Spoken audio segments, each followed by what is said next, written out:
श्री शिवाय नमस्तुभ्यम। हर हर महादेव। कुबरेश्वर धाम सीहोर से आज एक नई खबर आई है। हम आज आप लोगों को 3 नई खबर सुनाएंगे। यह खबर गुरुजी की ऑफिशियल चैनल के माध्यम से प्राप्त हुई है। सबसे बड़ी खबर हम आपको बताने जा रहे हैं रुद्राक्ष वितरण के बारे में। गुरुजी ने रुद्राक्ष वितरण की घोषणा कर दी है कि रुद्राक्ष वितरण जो आपको दिया जाएगा 15 मई के बाद आपको रुद्राक्ष वितरण दिया जाएगा। मतलब रुद्राक्ष आपको 15 मई के बाद कब मिल जाएगा, आप जाकर सीहोर जाकर रुद्राक्ष प्राप्त कर सकते हैं जिसके पास भी रुद्राक्ष नहीं है। पूरे 1 साल तक रुद्राक्ष वितरण किया जाएगा और रुद्राक्ष आप फरवरी तक, पिछली बार अब की बार तो फरवरी तक रुद्राक्ष बंद कर दिया गया था, फिर जाके मई में स्टार्ट हो रहा है। तो आप मई में रुद्राक्ष, मई के बाद कभी भी किसी भी टाइम जाकर रुद्राक्ष प्राप्त कर सकते हैं और कुबरेश्वर धाम सीहोर से कंकड़ में शंकर भी लाकर उसकी पूजा अर्चना कर सकते हैं। और दूसरी खबर हम आपको बताने जा रहे हैं, जो अगली कथा गुरुदेव जी की होने जा रही है वो होने जा रही है 16 से 22 मई तक, मतलब 7 दिवसीय कथा होगी और इस कथा का नाम होगा गौरी शंकर शिव महापुराण कथा। आप जो देख रहे हैं इस तरह गौरी शंकर शिव महापुराण कथा होगी। ये जो खबर मुझे मिली है ये पूज्य गुरुदेव जी ने अपने इंस्टाग्राम अकाउंट में ये पोस्ट किया हुआ था कि उनकी अगली कथा गौरी शंकर शिव महापुराण कथा इस दिन होगी।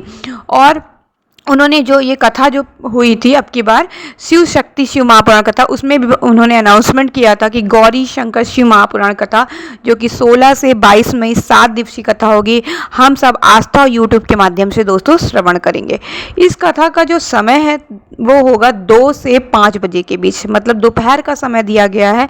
और आस्था यूट्यूब में भी जो हम लोग कथा सुनते हैं तो वो भी 2 से 5 बजे के बीच में इस कथा को सुनेंगे। इस कथा को सुनने में क्या क्या लाभ है, गुरुदेव जी ने शिव शक्ति शिव महापुराण कथा में बताया था।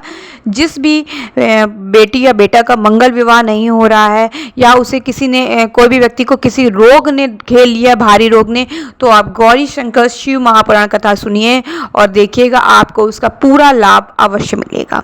तो ये जो गौरी शंकर शिव महापुराण कथा है तो आप जरूर सुनिएगा। तीसरी खबर ये है कि गुरु जी के बेटे राघव मिश्रा जी की कथा जो है वो सीहोर में चल रही थी। ये उनकी दूसरी कथा थी जो कि समाप्त हो गई है। 11 से 13 मई के बीच में कथा 3 दिवसीय कथा थी, सुबह 10 से 12 बजे के बीच में।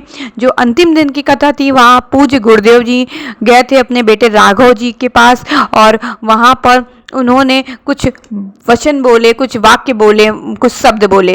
और गुरुजी पंडित प्रदीप जी मिश्रा और गुरुजी राघव जी मिश्रा की कथा भी अगर आप सुनना चाहते हैं तो आप सीहोर जाइए, राघव जी मिश्रा की कथा का गुणगान करिए।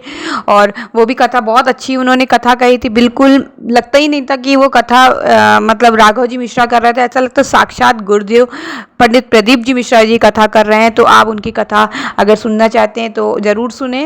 और ये 3 खबर थी, और भी नई जो खबरें आएंगी वो हमारे चैनल में बता दी जाएंगी, तो प्लीज़ मेरे चैनल को सब्सक्राइब करिए। श्री शिवाय नमस्तुभ्यम।